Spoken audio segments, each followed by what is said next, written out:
experience that feeling of urgency just as much as I ever have. Like I can't say that I don't get that sense of we need to, if we don't, there's consequences. That feeling absolutely arises in me, and I temporarily believe it and think, oh, there's something really serious and important that I need to address right now. And then because of my understanding and knowing where experience comes from, it like it arises and subsides. And then I have a much more neutral view of things. In fact, today something came up. I had an urgent email from a client who was clearly spiraling, and I could just see from the email that he sent that he wasn't really clear what he was asking, but he needed it dealt with immediately. And you know, like when someone's like, this is urgent and this needs to be dealt with immediately, but you can just tell from the content of the email that I'm not even sure they know what it is that they need urgently right now, you know?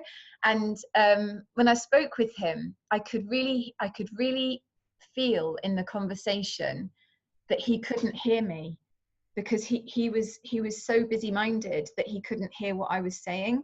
And whereas in the past, I think that really would have frustrated me. I had understanding.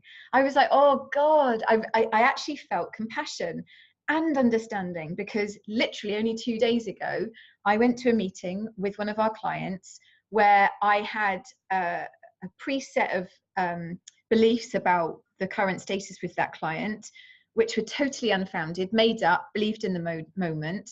And when I interacted with them, I was interacting with them through this veil of misunderstanding. And then it was about 5 minutes into the conversation, I realized, oh, I can't hear them.